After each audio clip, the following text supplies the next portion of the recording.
In the tapestry of life, where every thread holds a story, America in Black and White emerges as a haven for the voices echoing through the heart of our communities.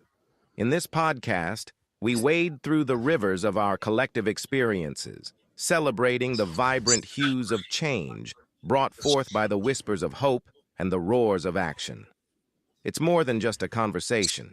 It's a journey into the heart of our society, illuminated by the light of those daring to dream and do. Join us, and let your voice be the melody that guides us toward a dawn where every color finds its place in the masterpiece of our shared destiny. Together, let's paint a future brimming with the positives that dwell in our minds and the actions that shape our world. Good evening, America. Good evening to every soul who has ever sat beside a sick loved one and wished they had known more.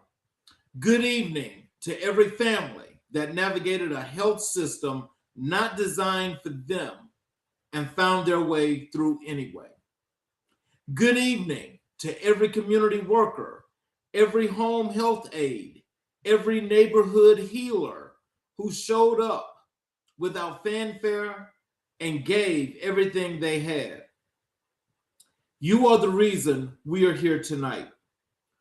You are the reason America in Black and White exists, because somebody has to say your name.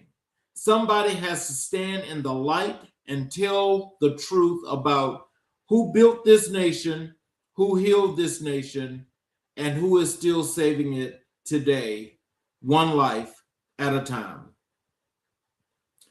This is America in Black and White, the show where we do not sanitize history, we celebrate it, where we do not whisper about Black excellence, we proclaim it. Every episode of this program is a tribute to the men and women who came before us, whose shoulders we stand on, whose sacrifices became the soil from which our futures grew. Tonight, we carry three names with us, names that deserve to be spoken aloud, name that deserves to echo. Naomi McCowan, Emma Corbett, Maddie Blake, three women, three rivers of love, discipline, and purpose that flowed together and shaped a man who would dedicate his life to the health and wholeness of his community. We will honor them tonight. We will call their names, and we will let the world know that their legacy did not end with them. It walks among us. Our guest tonight is a man who saw a gap in the world and decided not to wait for someone else to fill it. He is a man who understands that healthcare is not merely about medicine, it is about dignity. It is about making sure the people in zip codes that have been overlooked, underfunded, and underestimated have access to the knowledge, the training, and the empowerment that can save their lives. He built something. He built it from vision, from conviction, from love, and he built it for you. His work is not confined to boardrooms or academic journals. It lives on the streets, in the community centers, in the hearts of people who walked into his organization uncertain and walked out equipped. Tonight, we hear his story. Tonight, we sit with his purpose. Ladies and gentlemen, America, it is my profound honor and my genuine joy to welcome to America in Black and White, Season 4, Episode 119, a physician of the people, an educator, a builder, a champion of community health, and a living testament to everything those three extraordinary women poured into him. Please welcome Dr. Feris W. Corbett. Good evening. Good evening. Hello, sir. How are you? I'm doing great. Thank you. And how are you today? I am excellent. Thanks for being here. And I'm glad that you're here to shed some light on this healthcare situation. Is there anything you'd like to say to the audience before we delve into the show? Just like to say hello to everybody, and we appreciate you all taking the time to join us here on this American in Black and White with Dr. King, and we appreciate you, Dr. King, for this opportunity.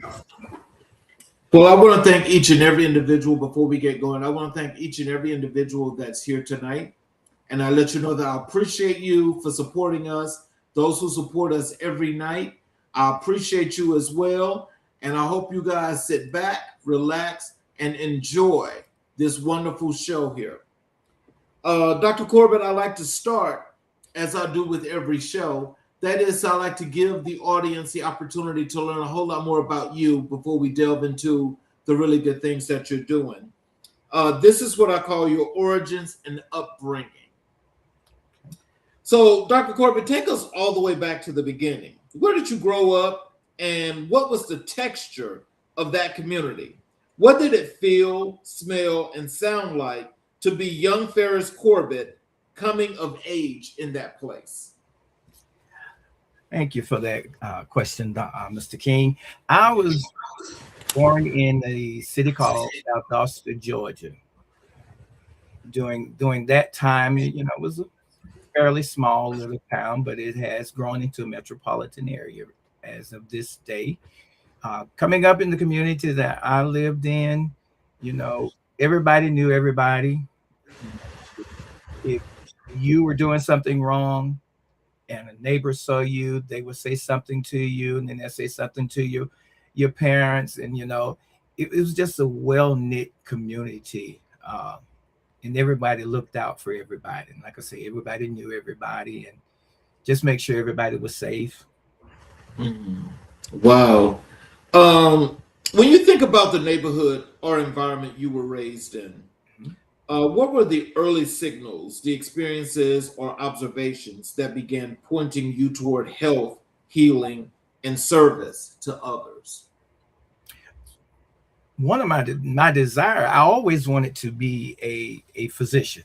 I actually, in fact, wanted to be a cardiologist. That was my dream, to be a cardiologist. So that's been one of my dreams. So that kind of laid the foundation of, wanting to be in healthcare because of the desire that I had to be a cardiologist. So that kind of led me to my pathway of healthcare and into the medical field. Okay. What was the role of faith, family, and community in your household growing up? How did those three forces combine to shape the man you would become? As far as with the faith, every Sunday morning we had to get up and go to Sunday school, get up and go to church. There was no getting around it. There was no getting out of it. That was the rule of the house, and we complied to that. We had no choice but to follow. Family, I was the youngest of my siblings. And so by the time I came along, all of my brothers and sisters practically had all moved away from home. So it was just myself and a couple more of my siblings that were in the home. And so with that, me being the youngest, I kind of looked up to my elder brothers and sisters and everything, but they were all grown, and so they were rarely there as well. So basically I was there, growing up with my mom and my father for a little while because they through time they separated, but I was still there with my mom. And then when she took sick, I became her caregiver and everything. Wow. So were there moments in your childhood where you encountered the healthcare system, either your own experience or a family member's, that left a mark on you? What did those moments teach you about what was possible and what was missing? The moment I would say would be, as I said, when I was, helping take care of my mother. So that kind of opened my eyes to some things, having been in the hospital at the bedside with her and taking care of her. So it made me want to gain a little bit more knowledge about healthcare and the healthcare system and how they function and everything. Wow. So, who was the first person outside of your immediate family to look at you and say, with absolute conviction, you're going to be something great? What did that affirmation mean to you as a young person still figuring out his path? The first person I would say that said something like that was when I took a patient technician course, and the actual instructor of that course, it was a letter that she actually wrote to me upon graduating from that patient technician course. And I still have that letter to this day. And one of the lines that stood out to me the most was where she said in that letter, is once in a lifetime that a student inspires the teacher, and you're one of those person that does that. And that when she said, and encouraged me to keep the faith and let me know that I was going to go somewhere in life. So, as you think about where you are today compared to then, what are some of the lifelong lessons that you learned that's made you a much stronger individual as you go further into your career field? Maintaining integrity, honesty, and professionalism at all times. Even if you have family, patients that may be outraged, cursing and swearing at you, to maintain that professionalism, that integrity, and being honest. So, is that like one of the things that, as you look back and you think about, your spirituality and how you grew up going to church? I mean, is that are those some of the things that help you along as far as your moral compass and how you deal with people? Yes, it does. Plays a huge role. And of course, my faith, it plays a huge role in that too. Because So looking back at the child you were, mm, what qualities or instincts did young Ferris possess that you now recognize as the seeds of everything you have built? wow. I would have to say with growing up and while we was in middle school and everything, people will always come to me asking me questions, confiding in me. Um, if they had issues or they had concerns, they would come and, talk to me. And to the best of my ability and my knowledge, I would give them what little advice that I could give to them. And that was a constant thing. People always coming up to me, looking to me for uh, advice and guidance and everything. Even on riding on the school bus, we'd be riding on the school bus, and I'd be sitting at the back of the school bus, and everybody's turning around, talking to me, asking me questions and things of that nature. I mean, not just things about the Bible, but things about life in general. So let's transition over to the women who shaped you. That is Naomi McCowan, Emma Corbett, and Maddie Blake. We want to honor three women tonight who are foundational to your story. Can you introduce each of them to our audience? Who are these women, and what was the nature of your relationship with each of them? Okay, we'll begin with Emma Corbett. Emma Corbett was my grandmother. Um, we stayed like right across the railroad track from my grandmother, and so every day I was at my grandmother's house. And Tuesday nights she would have in-house Bible study, and I would be the first person to show up for the Bible study. And one thing she would always say to me, she would always call me her little professor. Um, Go So ahead. Apostle McCowan, which was my spiritual mother, when I graduated from patient technician, patient technician course, she would encourage me and then tell me, no, don't stop there.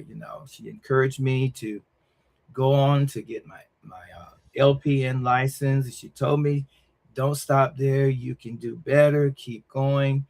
And it led to the point, and she even said to me one time, she said, you will be that doctor, even if it's not a medical doctor. And those things were instilled in me from her. And one of the things that she constantly said was, education and salvation is a perfect combination. And that stuck with me. And as far as Miss Maddie, she was the first director of nursing that actually gave me a nursing position once I took my board of nursing and passed and got my license. She was the first person that gave me an opportunity to develop my nursing and my nursing skill and my nursing career. And one of the things that she would always tell me and you would say to me was, don't let everybody know or tell everybody everything that you know. And it wasn't a matter of keeping secrecy, but it was a matter of protecting what you've earned, your knowledge and your skill, and be careful in how you share it. And so she was a great mentor to me in my beginning part of my nursing career. So, if Naomi McCowan, Emma Corbett, and Maddie Blake could see He Cares Training and Education Center LLC today, what do you think they would say? And what would you want to say back to them? I would think they would say they would be very proud of where we are, what we've achieved. And the thing that I would say back to them is, thank you for not giving up on me when I wanted to give up on my own self. Wow.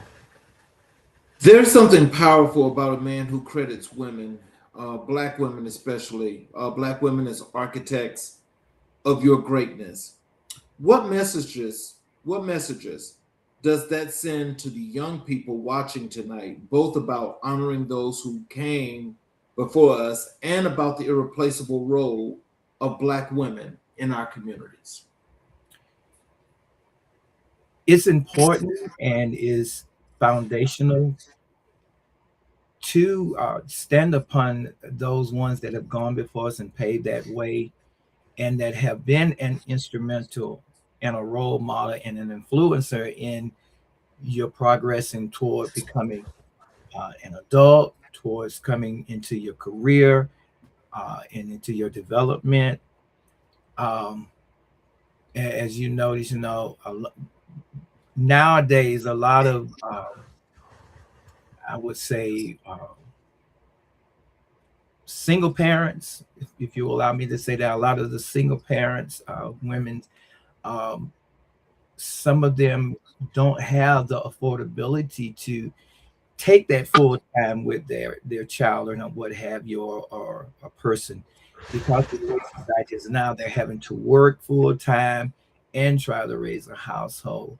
And if you have that female or that lady or that woman that's in your life that's influencing you in that positive direction of growth, then it is imperative that we appreciate that. It it helps pave the way to your future and all. So, as you just made that interesting observation about the single women, can you tell us how do their struggles compare to the single mothers of past? Because it seemed like the ones of past have done well. What's missing and what is causing, this to be such a paradigm in the shift that a paradigm shift that's just off? Past single women, they made sure that that child did their homework, did their chores. It wasn't for me coming up. No television till you finish your homework. No television till you finish your chores. Nowadays, kids have all these games that they could play. They don't, that you got to get your homework done. You got to get your schoolwork done before you can enjoy those activities. So to me, that's the difference between single mothers in the past and single mothers today. And So go ahead. and even the single mothers in the past, even if they had a job, and they gave assignments to those kids, when you get home from school, I need you to have this, and that done. So when they get home from work, all they had to do is go in and start supper and what have you. Nowadays, kids have to fending for themselves.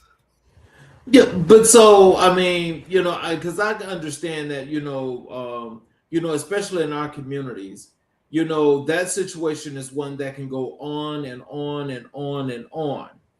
But when we think about it, I mean, how is it that we can make shift, for those parents that are rewarding bad behavior, and in rewarding that bad behavior, it's like the kids are kind of like falling by the wayside, right? Because neglect is more than just one way or more than just one thing.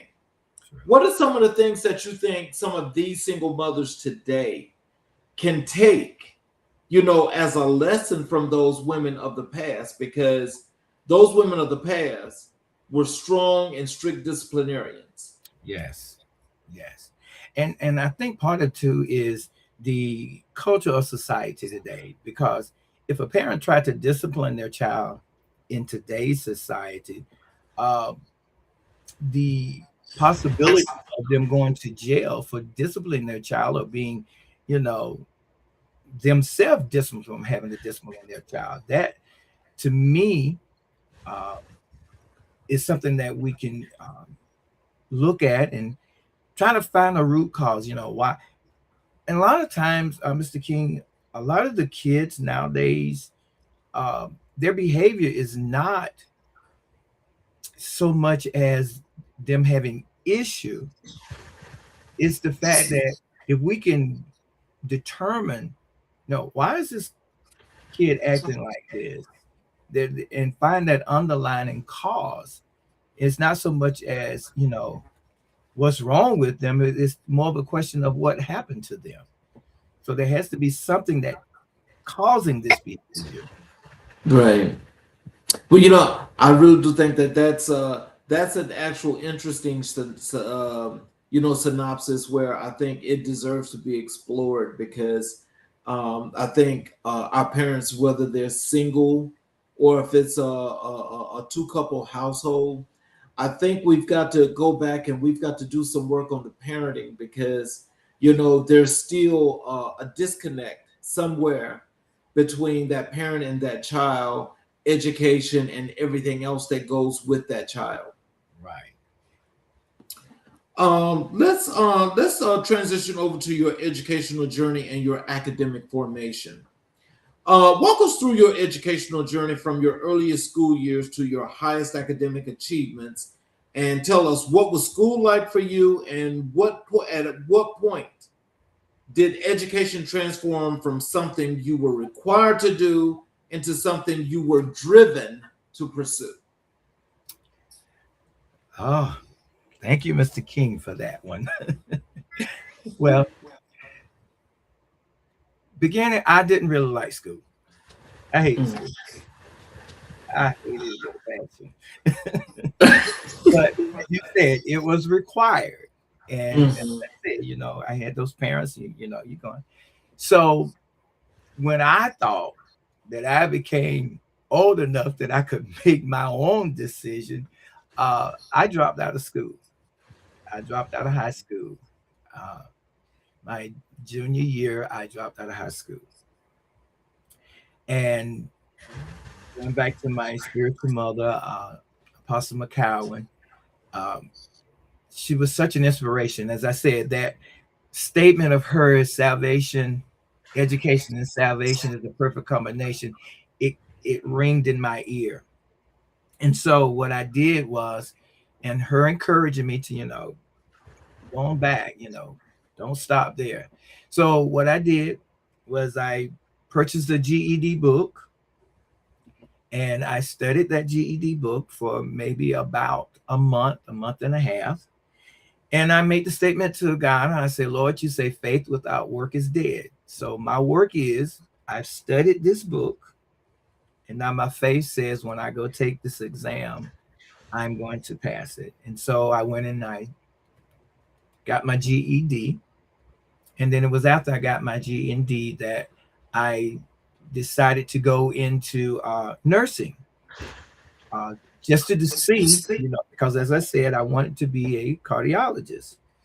And so I wanted to see, was the medical field something that I really wanted to do? So that's why I went into the nursing aspect of it. And once I got into, nursing, and I passed my NCLEX for my LPN license, I found that the medical field was something that I really, really, really enjoyed. And so I began to pursue my RN degree. I got almost to the point where I was actually ready to start doing my clinicals for my RN degree. That's when I decided and said to myself, I had been nursing for a while, and I said, I've been taking care of patients at the bedside after they have gotten sick. So then I decided, what if I can get on the preventative aspect of things? And that's what kind of shifted me into the public health aspect of it. And so that's why I went on and I pursued, and I got my master's in public health. And then, I figured, I could be even a greater influence if I go ahead on and get my doctorate in public health. And so that's when I started to pursue my doctorate in public health. And again, my mind flashed back to what my spiritual mom said, that I will become a doctor, even if it's not a medical doctor.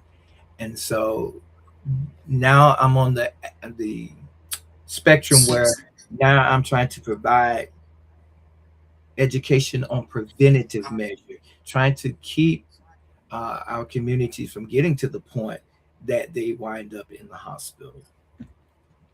Well, let's talk about this, because I remember when we chatted, before the show, and you was telling me about public health. What made you decide on public health? Because that is such an interesting field of study that has been so female dominated and oriented for God knows how long.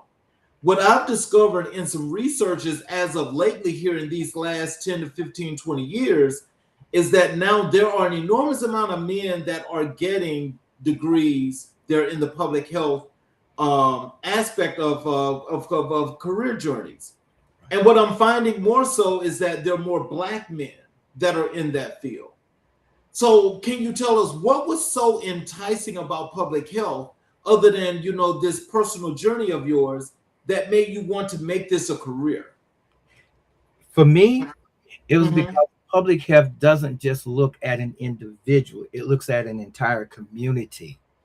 And so for me, well, if I can impact an entire community, I can make a greater impact and a greater difference in the health and well-being of not just an individual, but an entire community. And when you have healthier communities, you have a lesser chance of sicker individuals because you have a healthier community. And that's in the aspect of physical and mental well-being. When I think about, and just my understanding and knowing that, your field actually covers communities. I look at that and I think more so than just from the administrative perspective, but I'm thinking about the people part of that, because it seems like you guys get to deal more with people and you go out and you're more so personable with people when you connect. Can you tell us what about that part of your career that is so intact with the things that you do now that made this so natural for you? When people or individuals see an individual like themselves that are bringing them, that education, that information, it kind of help break that stigma associated with the non-trust within the medical aspect or medical arena. And to me, that kind of help breaks down those walls that individuals in communities have set up. Uh, it becomes more personable. Now they have somebody that can actually relate to why they think the way they think or why they feel the way that they feel when it comes to certain things in the arena of healthcare. So, were there teachers, professors, or mentors along your academic path who fundamentally changed the trajectory of your life? Tell us about one of them, what they saw in you, and what they said or did that shifted everything. The one person that I could think of is when I was in my master of public health degree. I had this one instructor. I felt that she was extremely hard on me. She would take my papers that I would write, and she would dissect them like I was back in anatomy and physiology, and she would dissect it so hard. And when it was time to graduate, I actually told her, and I'll say her name. Her name was Miss Jones. I actually told her, I say, I actually thought you didn't like me because you were so hard on me. And so at graduation, she was at the graduation, and she said to me, the reason why is because I knew you had it in you. I saw it in you, and I just needed to pull it out of you. So it made me appreciate her now. At the time, I wasn't appreciating you. I done spent all this hours, 3 and 4 hours at night writing this paper. You just shuck. So, but now I look back and I appreciate that. And I really do, because I see now, I appreciate that push. Mm-hmm. If she had not pushed me, I probably would not have pursued it. I probably would have gave up, even though I was mad. But I appreciate, and I did tell her I appreciate her for, Mm. So, higher education for Black men in America is never just an academic journey, it is also a navigational one. What barriers, biases, or challenges did you face in your academic formation, and how did you refuse to let those forces define your outcome? Barriers, one of the major ones that I can think of at the top of my head was the financial barriers. But, I did the best I could. I would save. Whenever I did not get my financial aid, I would save so that I could continue on with my education. And the other thing was I was determined, I've come this far, and overcame challenges. I overcame obstacles, overcame being a dropout. And so that kept me motivated. And also, I had a dear friend. We actually she started in the doctoral program for DNP at the same time I was going for my uh, Doctor of Public Health. And at night, we would be both at night, up late at night, encouraging each other, sharing, look at this paper for me, look at that paper for me. And so that we were kind of motivation for each other. And she is my co-founder of He Cares. So, So is it safe to call her your accountability partner? I would say yes. And I would say we're both accountability partners for each other. Yeah. There were times she called me and was pulling her hair out.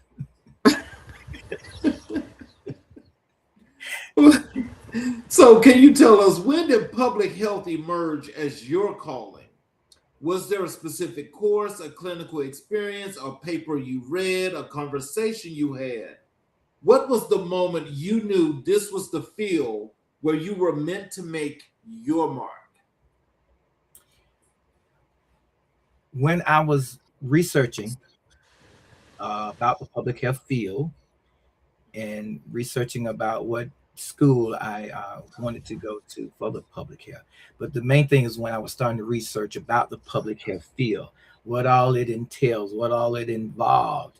And as I said earlier, that's when I made that decision, now instead of taking care of a person after they've gotten sick and in the hospital, I probably can make a difference in providing education and teaching about prevention.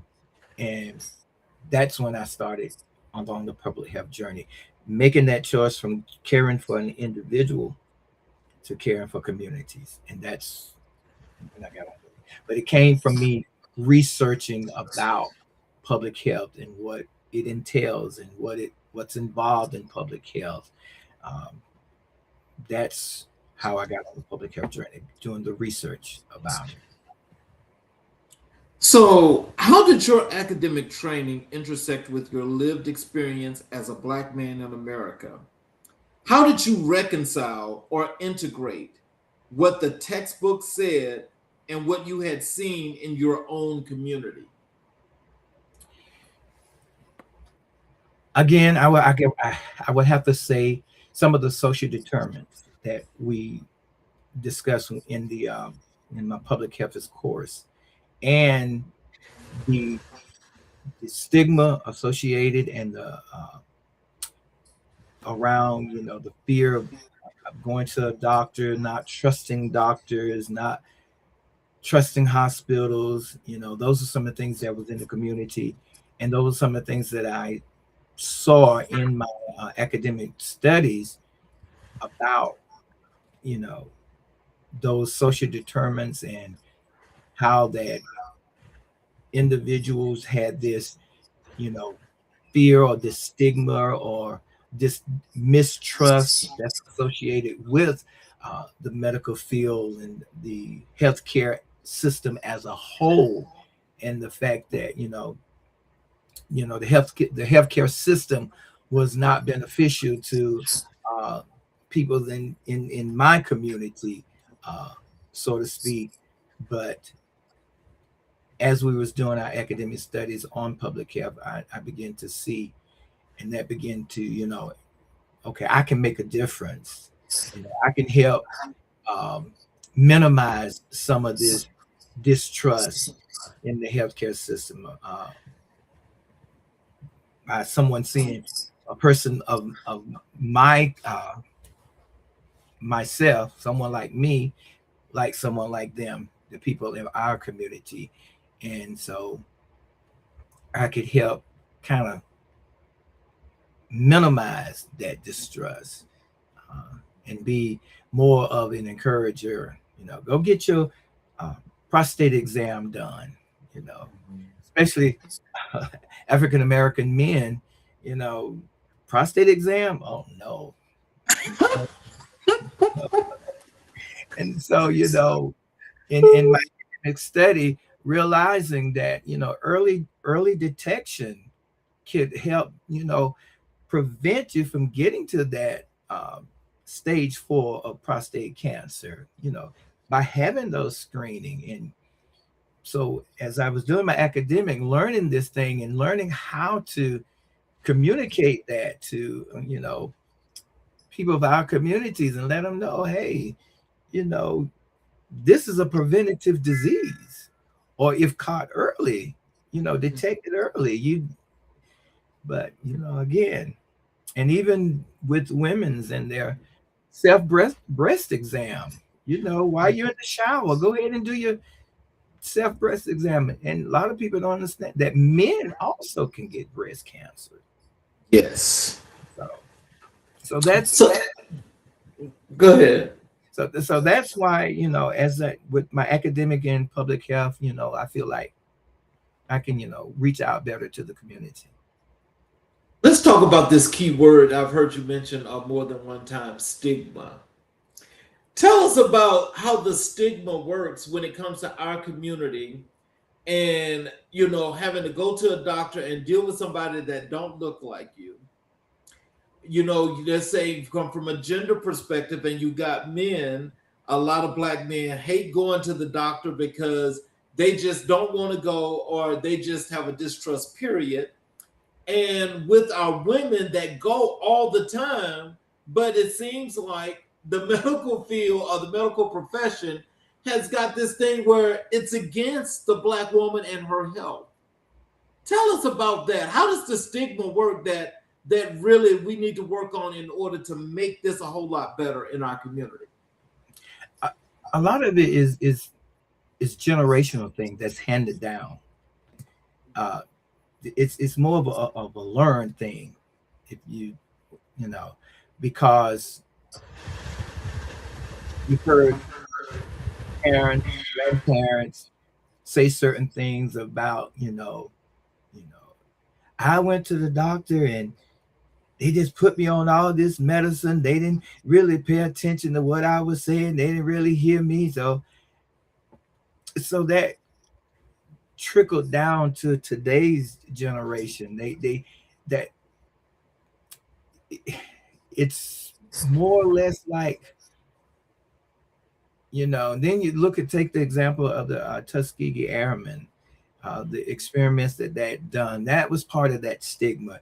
They just experimenting on you, So when you go to that doctor, all they want to do is experiment. That stigma is ringing in their mind because they're thinking about what happened then, and now they're saying they're doing the same thing nowadays. So that's part of that stigma, They experimenting on you. They just fill you up with this medicine. This medicine is killing you, and but if we can get to the point that we can provide that preventative part and keep that as the forefront, I think it would kind of help minimize some of that stigma. So I want to ask you one more question on that before we move on, because that's really, really interesting. There's another report that I read like a couple of weeks ago, and it actually stated that from yesteryear, somewhere around the 40s or the 50s, coming up to today, that Black physicians were so discriminated against that they were discouraged and kicked out of the medical profession, period. They were. So as you look at that now and you think about today, in our main areas where we look for real serious need for serious conditions, we know we could talk about cardiovascular, we can talk about cancer, we can talk about from the physical therapy perspective. It's hard to find a Black physician. So that adds to the stigma. So what can we do to work around that to try to have a little bit better trust? A lot of time, they don't think that they can actually achieve that goal of becoming that cardiovascular surgeon or that nephrologist. They don't feel like they can achieve that goal of becoming that specific specialist. You know, they can get to the point, okay, I can be a physician assistant, I can be a nurse practitioner, I can even be just a general practitioner, MD. But those specialty areas that, as you said, the cardiovascular, a cardiovascular surgeon, they don't feel like they would be accepted, if that makes sense. So they don't feel like they can achieve or attain that. Because as you said something earlier, it's because Black physicians and surgeons back then were rejected. You know, they were not even allowed to practice, even if they were a licensed physician or MD. In a lot of the hospitals back then and everything, they would not let them even practice there. So I forget which one it was, but I know it was called the, if I'm not mistaken, the Philadelphia Medical Center. It was actually founded by a Black physician so that they could train Black physicians.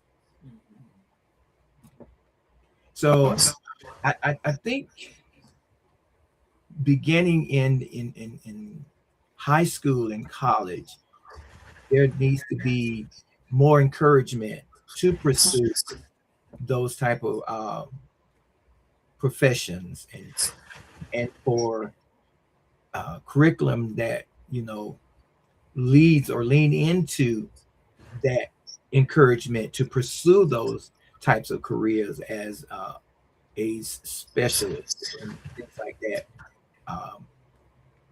for the African Americans, college and in high school. Give them a motivation or incentive.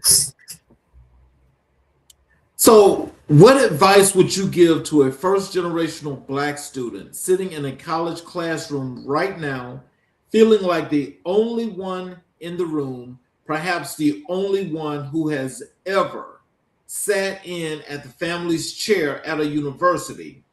What do you want them to know? To maintain their focus, keep in mind and keep forefront their reasoning for being there, and to allow the quote unquote noise around them distract them and get them off focus, but to maintain their focus and pursue their goal with everything that they have, and don't be distracted and don't get off course or off focus. Let's transition over to your work entering public health and your early career. After your education was complete, what were your first steps into the professional world of public health, and where did you start, and what did that entry point teach you about the field you had chosen? I guess with our organization, He Cares, we had been, you know, discussing that and doing things on the side with that long before we even actually completely formed the organization. It was a planning phase, something that we were just, you know, writing little notes and things down. Then after we attained our public health degrees and everything, it was at that point that we decided, hey, let's go ahead and pursue this all the way. Let's go ahead and you know, make it legal. Let's go ahead and start building it, start promoting it, start discussing it. And so that's what we were at. Even when we were still working as a nurse, we were yet building the aspect of the public health, so that when we fully transition in, we'll have everything, the foundation, everything already laid. It was not something that we had to start from the ground up. It we just go ahead and build on what we had already laid. So every career has a defining early moment, a day, a patient, a policy meeting, a community interaction that crystallizes why you chose this work. What was that moment for you, and how did it permanently redirect or deepen your commitment?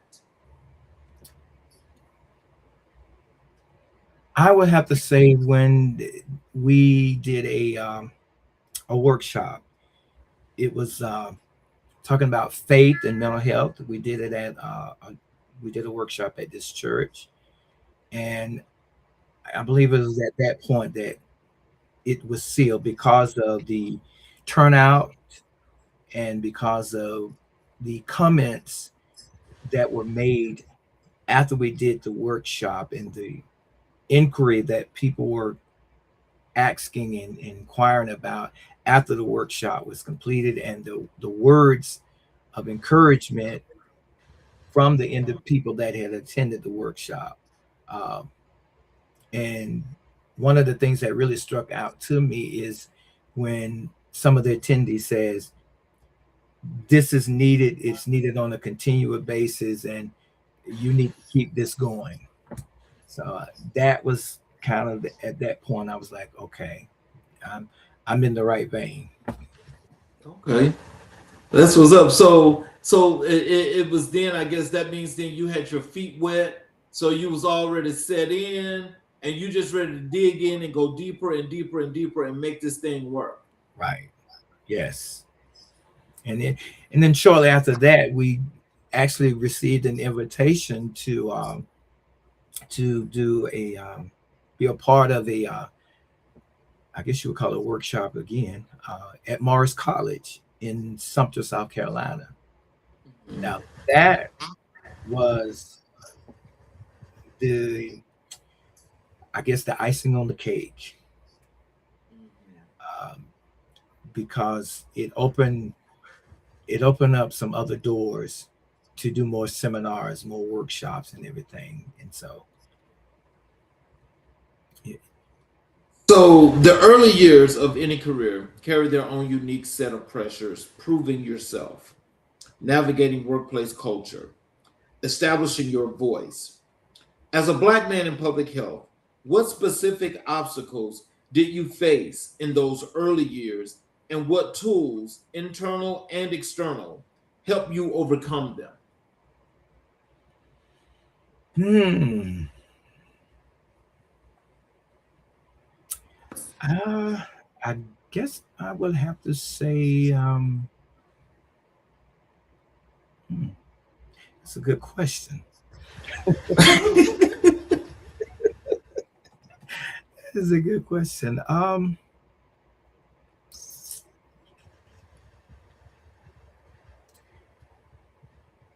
I would guess one of the obstacle uh, opposition was myself, Mhm. doubting myself, and uh, having that internal fear, or you know, what if I fail, or what if you know I say something wrong, or it's that. So I would say my own self, and so Mhm. to overcome it internally, I guess I would have to say I had to remind myself of, again, where I had came from and where I was at that moment. And of course, I cannot get away from my faith and prayer. And so let me just I want to preface this before I get into my next question. Okay. Is that with some of these questions where I'm asking you about being a black man, I just wanted to be understood to you as well as to the audience, is that I'm already understanding some of the pressures, the stresses, the differences, and things that you would have to go through from a mental and physical perspective in going through this career path. And so, what I want to make sure that what is understood is the fact that throughout all of this, you were very resilient to continue in doing what you did. Right. And so when I ask that, I want to come to this question here, which is, who were the professional colleagues, supervisors, or collaborators in your early career who truly saw your potential and helped amplify it? How did those relationships shape your professional identity? There are too many to name to tell the truth. But I guess I would have to, let me just pull out a couple of them. There were a couple of nurses, even when I was patient technician and I was getting ready to start nursing school. And once I had started nursing school, there were a couple of nurses that kind of like took me under their wings. And, they were like, if I shouldn't be saying this, but, come on in here, start this IV. They saw in me the potential of becoming a good nurse. So they kind of like took me under their wings to shadow me. As we progressed in our career, we ran into other nurses that, were encouragers to us. I never will forget one supervisor. I said to her one time, because it seemed like I got all the troubled patient, if you quote unquote, this so hard patient, let me say it that way. I got all the hard patient. And I went in her office one day and said, why are you always giving me the hard patients? And her response to me was, because you know how to handle them, the way you present and carry yourself.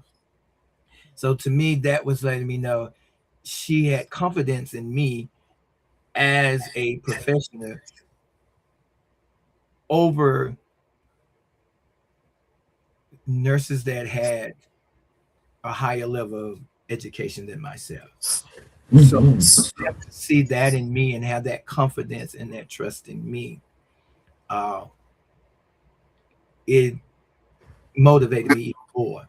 And as we went on into my career, there were times that the supervisor would have me orientating nurses that had higher levels of education than I had, because of the professionalism and the demeanor and my character and the integrity that I had. And this was both from Black supervisors as well as white supervisors. So, were there moments early in your career when you questioned whether you were in the right field, the right organization, or on the right path? If so, how did you stay grounded during those periods of uncertainty? The only one that I could say was questioning the right organization. And so how I stayed grounded was, okay, I'm here for the patient. I'm here for 8 or 12 hours to take care of the patient until I find something different. So my focus was to remind myself of why I was where I was, and that was to take care of the patient. And that was my focus that kept me grounded until I can find that organization that I felt was a better fit. Before founding He Cares, what professional experiences were most instrumental in preparing you in ways you may not have even realized at the time for the work of building and leading a community health education organization? I would have to say organizational skills, my attention to details, and my adherence to policies and procedures. Because one of the things was when I went to another unit, the first thing I wanted to know what was the policy for that specific unit, so that I can adhere to that policy, those procedure. You know, I was a sticker for policy procedures,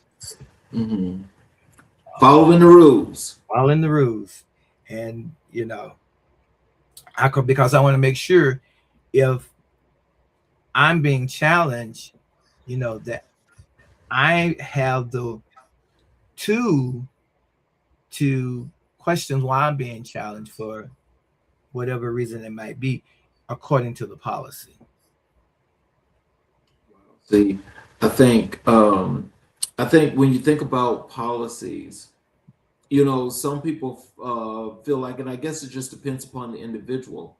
Some people think that yes, you do follow the rules, but there's always that time to deviate. Are you one of those people that deviate, or do you just stay on the straight line?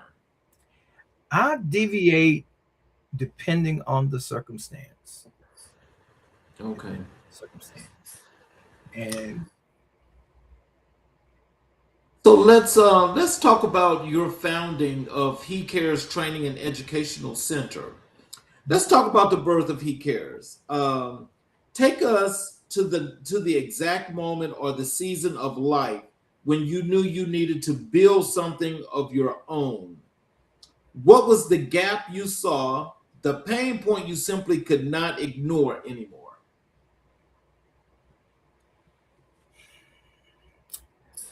the gap I say I saw is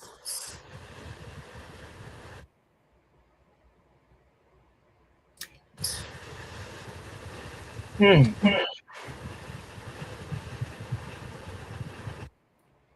gap would have to be that training and education portion, as I said earlier, about the preventive aspect. So when we began He Care, we were looking specific at the training and education portion of it, providing those training and education needed for those preventative measures, providing that training and education to the community, reaching out into the community, and you know, giving them tools to make informed decision regarding their health and well-being. But as we begin to build it, we begin to realize, hey, there's some more areas that we can address as well and be beneficial to the community, not just to the communities, but to be beneficial to other organizations, you know, whether they be faith-based, whether they be healthcare. And so we expanded it out to reach those areas as well as the communities. Because when you think about it, you know, when a person is sick or have a health issue, one of the first person they're going to turn to is their pastor. So that's why, you know, we started reaching out to the faith-based organization to make sure that they, you know, can get that training and education. So the name He Cares is powerful and intentional. Break that down for us. What does the name mean? What does it represent? And how does the name serve as both a mission statement and a promise to the community? He cares. When we say He cares, you know, we're talking about Christ, God. He cares. And that is the mission, that He cares, and we are the vessels that He uses to show that He cares. Okay. What did the process of founding He Cares look like in those earliest days? What did you have? What did you not have? And what did you have to believe before any of the evidence said you should? What we did not have, we didn't have nothing, but just a thought.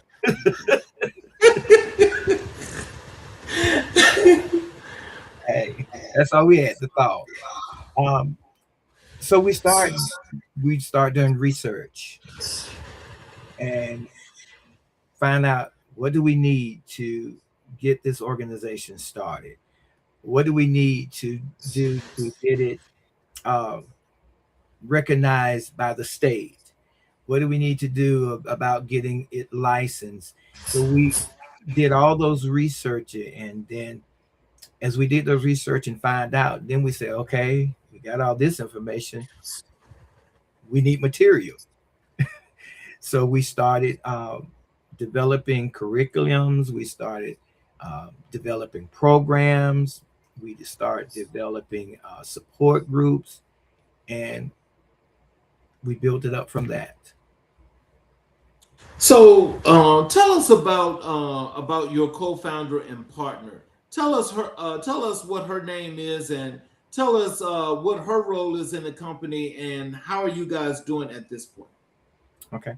Her name is Dr. Deidre Willis. She is DNP, and her role is she is the executive vice president, and she's the co-founder also. Her role is when it comes to the nursing education and nursing aspect of it.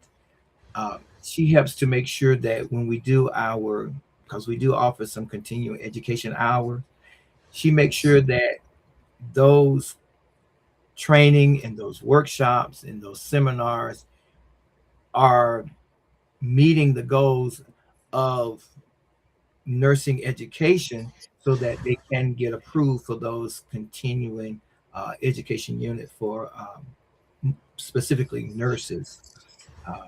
So she's what we consider also as part of our nurse planner.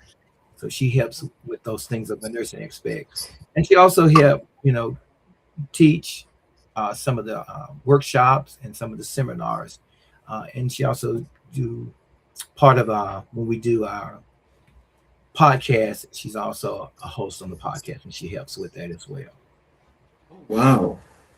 So every founder faces a moment when everything feels like it might fall apart. What was your hardest season in building He Cares, and what kept you moving? What kept you moving forward when every practical voice might have told you to stop? The hardest part, I would say, is when a person would ask you or ask us, what do you do? So we were telling about all the programs we had and what all, so it was basically like we didn't really have a per se tagline or what have you to really express what we actually did. Our biggest problem, we was telling them how we did what we did, but we did not tell them what we actually did. Mm-hmm. So to me, that was the struggling part, finding that voice to answer that one question: what do you do? And like I say, we were struggling with that. And when I said we were struggling, we were struggling so bad to our co-founder said to me, I don't know what we do. Oh my God. So we narrowing that down, it made a huge difference. Once we narrow it down to be able to answer that one specific question: what does He Cares do? So, how did the community respond when He Cares first opened its doors? What was the initial reception like, the trust that was offered, the skepticism that had to be earned, and the early signs that what you were building was genuinely needed? I guess a lot of people saw the name, and as you said, it was like, wow, that's powerful. And then they would come out with that question: what do you do? He cares. Yeah, so what do you do? And so struggling to get that out there of what we actually did, it kind of turned some people away because we didn't tell them what we did. We just kept telling them how we did what we did. So it kind of like gave them a distaste in their mouth, and they kind of turned it away. And like I said, it wasn't until we finally came up with that answer to that one question: what do you do? And that's when things started to shift, and people start to understand and recognize, oh yeah, this is something that we could use. This is an organization that we need to have a discussion with. So, if you could go back and give yourself one piece of advice on the day you signed the paperwork and made He Cares officially real, what would you say to that version of yourself? Make sure you know what it is that you do. Let's move over to Black excellence, representation, and healthcare equity. Let us speak plainly about race and healthcare in your professional experience and observation. What does healthcare inequity look like on the ground, not in the statistics, but in the human moments, and why does it represent in a system that has been told repeatedly that it must do better? Healthcare inequity, what does that look like? It's when you when you're paying more attention to, let me rephrase that. When you label individuals that are actually having medical emergency or in severe pain or discomfort, and you start labeling them as drug seekers. And in actuality, they may be in a crisis, but you label them as drug seekers. Now, granted, there's some cases that may be true, but those individuals that actually are not, but are actually in a crisis, and we label them as drug seeker.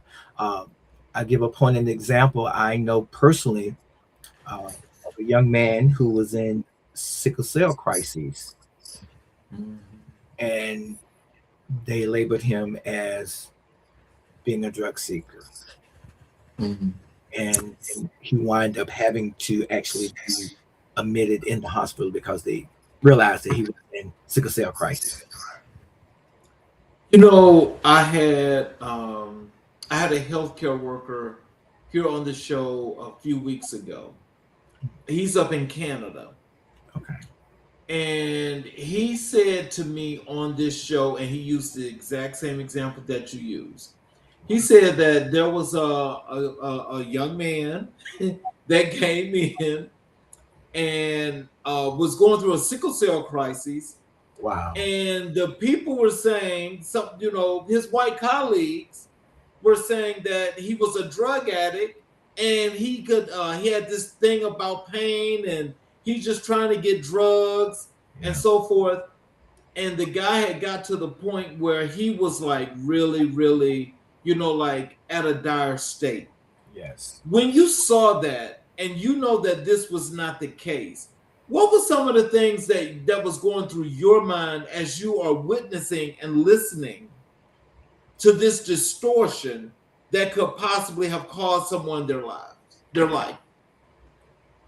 What was going through my mind? Yes. You gotta be kidding me. You cannot see the symptoms? That was going in my mind. And it kind of it kind of made me a little uncomfortable Mm-hmm. to see an individual like that being treated in that manner and thought of as that manner. And again, it goes back to what we talked about earlier, that stigma. They see a young man coming in, um, and they just feel like, he's just seeking drugs. Right. Why does Black representation in health education specifically matter? Walk us through the evidence, practical, psychological, cultural, and moral, for why it makes a measurable difference when the person training you, treating you, or guiding your health journey looks like you. It gives them individuals a sense of trust, and it gives them a sense of relief and a sense of hope, because they saying that this person understands me, this person gets me. Mm-hmm. And it helps break that fear, and it helps break that mistrust when they see someone that looks like them providing them care, and it gives them a sense of hope. But I just have to add this caveat again, because just as I think about this, it's one of those things that I was talking earlier with another individual, and we were just and just chatting, and I was talking about triggers. These are things like this, especially when you can understand when they put these false stories out, these fake stories, like these little news articles and crap. Right. And you can read through them. If you can comprehend, you can read right through the lie. Yeah. Because what kind of bothers me is when when people like myself, or there's other people that may come to, let's say, the hospital where you are, and they want to see somebody that look like them, because there is just no way I'm feeling the way I'm feeling that I'm going to trust you with your experimental thoughts, right, on what you think is wrong with me, when I'm telling you what's wrong with me. right. And you're going to tell me, no, that's not what you're feeling. This is what's going on. No, that's not true. Right. But they're not even, but I mean, so when you just think about that, why are these people not actually, put on Front Street, fired, or something has to happen from a disciplinary perspective, that every person is different, but every person is a person, and you must listen to your customer. Mr. King, part of the training is they're taught that, but it's up to that individual to make sure that they adhere to their ethical codes. Mm-hmm. But it's not that they don't receive that training, they don't receive that education.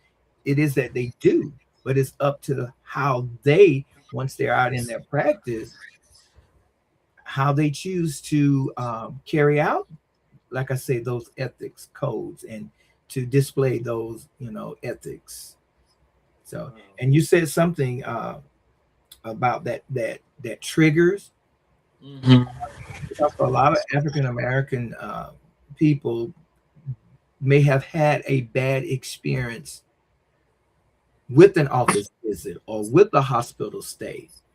Mm-hmm. And when they encounter similar situation, it may not be the exact same situation, but similar situation, that's a trigger, and their mind goes back to that bad experience, and then they will shut down. They won't answer your questions, or if they answer if they answer the question, they're gonna half-heartedly answer the question, because we triggered something and they're thinking about that previous bad experience that they had. And now all they're thinking about is just let me get up out of here. Well, you know what? I'm not gonna go delve too deep with this, but I'm gonna tell you, which is why, I understand why people so much always thinking about Tuskegee, is because I actually was misdiagnosed with something that I know my body better than anything else. Of course, I didn't take it serious, but I was told that I needed to go in and have an actual bone density scan. And I'm like, for what? So I'm like, that don't even make sense. Right. And it came out of nowhere. But see, these are kind of like the experimental things that these people do. And they hate it when you call them out on it, And so how dare you think people are going to just trust you, Right. when, especially if you're doing just a basic checkup, and all of a sudden they come from way from left field. Whoop. And then look, they done threw something in there. Oh, you need to get a meningitis shot. Meningitis? I'm 60 years old. Why the hell am I going to get a meningitis shot?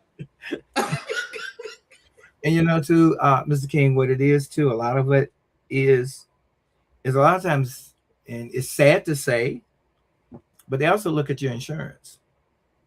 Well, insurance wasn't a problem.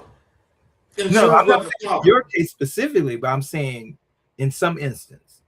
Mm-hmm. So if you got, good insurance, oh, you got them. Okay. Because speaking from experience, even when I went to have my eyes examined and everything, and they looked and say, oh, you got good insurance. So they took me to the most expensive glasses. I'm like, no, let's go back up on this side. And that's what I'm saying. And so I said that because a lot of times they look at your insurance and they say, okay, let's do this exam. It's sad to say, but it happens. What systemic changes in policy and funding and institutional culture need to happen for the healthcare equity gap to meaningfully close? And who has responsibility for making those changes happen? I think it needs to be at the educational institute that they offer training in the care for, because a lot of our diseases are common, yes, but there's some diseases that are more common among the African American. And I feel that there needs to be that specific training in treating those diseases for African American and not just the general population. That makes a lot of sense, but then also at the same time, I think again we have to go back to all that extra that's thrown in there, because we got to make this hamburger be a real big old juicy cheeseburger. So you ain't just getting the meat, the patty, and the cheese. You gonna get the mayonnaise. You gonna get the Dijon mustard. You gonna get the patty. You gonna get the cheese. You're going to get the lettuce and the tomato, and then you're going to get some onions on top of that to make sure that you get all the taste. But one size doesn't fit all. One size don't fit all, but that dose, believe me, that dose could take you to your grave. Yes. Because, and I think about when I had to have surgery, and the anesthesiologist, when he came in, I told him, I say, I know how y'all do your formula. I know you're going to do with your body weight and to calculate to make sure you get the right percentage of, anesthesia. I say, but I know my body. I say, I could take 2 Tylenols and that puts me out. I say, so you can't give me as much based on my calculation. Right. I've been doing this here for 35 years. I know what I'm doing. And I just looked at myself, and I respect that, but I know my body. And so when they put me under and they couldn't hardly wake me up, Oh, what I was going in for an outpatient procedure, I wind up having to stay because they couldn't wake me up from the anesthesia. oh, He stayed in my room to make sure I was all right.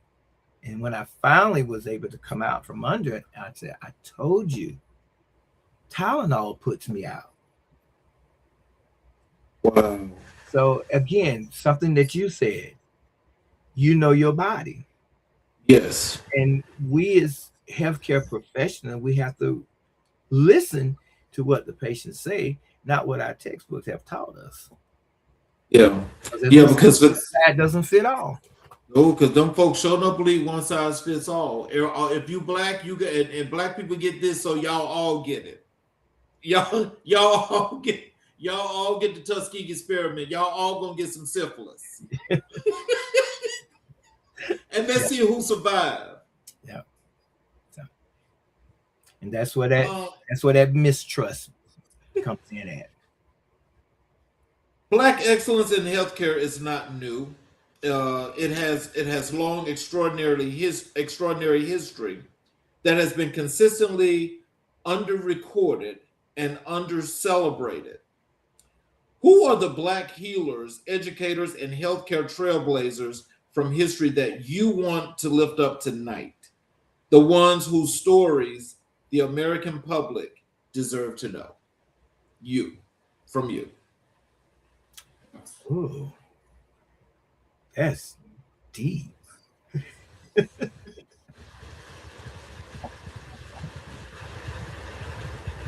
Living or dead? It doesn't matter. You want to lift them up.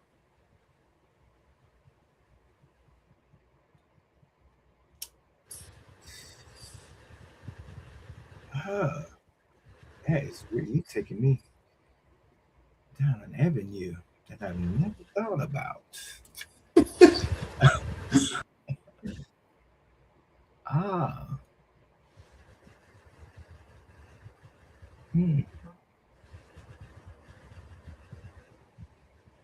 Mr. King, What we'll do is we'll save that question when you come back on your next appearance. Because I am glad of one thing, and I'm saying this on air. I am glad that you did not say Ben Carson. He was not even near my mind. No.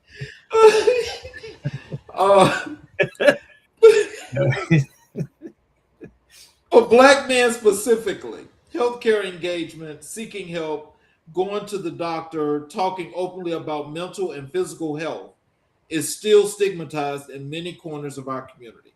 Yes. How do you personally address that stigma, and what work is He Cares doing to create culturally affirming spaces where Black men feel safe to prioritize their health? You said a key word there. We try to provide that safe space so that they can freely express what they need to express without fear that they're going to be looked down on, feel like they're not going to be heard, feel like they're going to be whatever they say is not going to be valuable. You're not really listening. So we at He Cares, we try to make that safe space for them to feel like, yeah, we're listening. Yes, we hear you. Yes, we care. How are we going now? Let's have a discussion. So we open that door to have that open dialogue for them to express themselves without that fear. Final question for you. What does Black excellence mean to you personally, not as a hashtag or a bumper sticker, but as a lived commitment? And how does your definition of Black excellence show up in the day-to-day operation of He Cares Training and Education Center, LLC? Black excellence to me personally, meaning being who I am, showing up with integrity, showing up with character. And as far as He Cares, providing that education, providing that safe space, and just showing up to the community, being a support to the community, being a voice to and for the community. To me, that's Black excellence. So, in closing, what are some words of wisdom and encouragement you'd like to leave for our audience? Tell them how to connect with you via social media, your website, all of those good things that you'd like for them to know. What I would like to say to the audience is pursue your dreams. Don't allow anyone or anybody to tell you that you can't achieve it or it's out of your reach. Pursue your dreams. And you can reach out to us. We at our website. Our website is He Cares Training Education Center.org. You can find us on Facebook. Our Facebook page is He Cares. That's the title of our Facebook page. We also do a podcast called Health Talk. You can find us on our YouTube channel with Health Talk. And again, that website is He Cares Training Education Center.org. So, I'd like to thank each and every individual that's been here tonight, that's watched the show completely. I thank you for your support, and I hope you enjoyed the show. For those of you that are first-time watchers on any of our channels, especially YouTube channels, I want to ask you if you would, to please subscribe and enable all notifications so that you are able to get the shows when they go live. And you're also able to go back and watch all of our previous recorded shows and learn some information from each and every guest that has been on America in Black and White. So I'm going to close the show with this monologue. And when I close the show, after I close, I would appreciate if you could hang around for a few minutes afterwards for me. All right.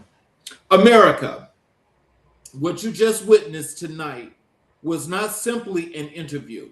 What you witnessed was a testimony, a man shaped by love, forged by community, powered by purpose, sitting across from us and sharing the blueprint of his soul. Dr. Feris W. Corbett did not just answer questions tonight. He opened a door.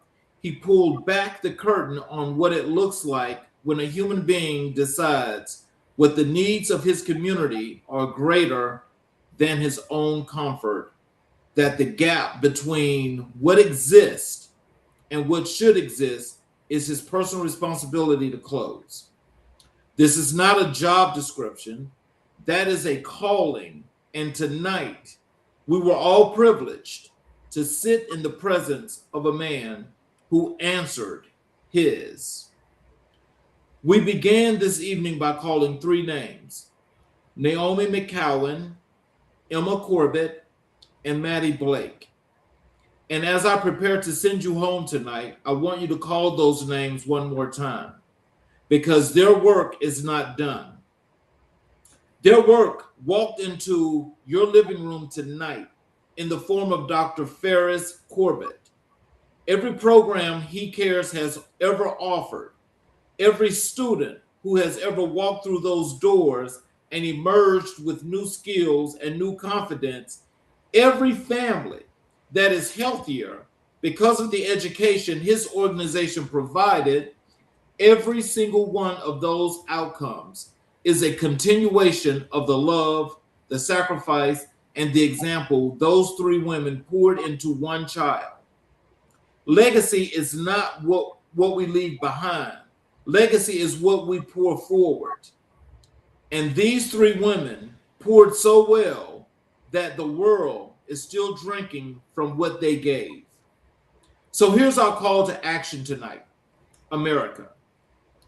If you believe that every community deserves access to quality health education, support He Cares Training and Education Center, LLC. If you believe that Black excellence in healthcare is not an exception, but an expectation, share this episode.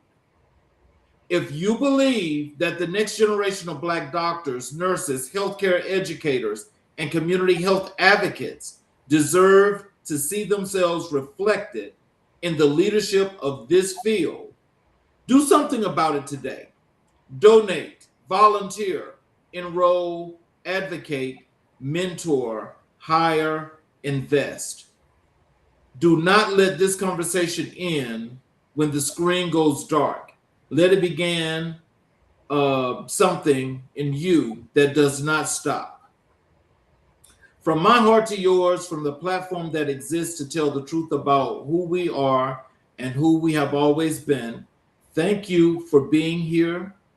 Thank you, Dr. Feris Corbett, for your grace, your brilliance, and your unshakable love for your people. And to every ancestor watching from the other side of time, we see you. We honor you. We're still building what you started. This has been America in Black and White. I'm your host, Charles Zachary King, and as always, we are still here, still rising, and still unapologetically, beautifully, powerfully Black. Good night, America. God bless you all. Y'all have a great evening. We will see you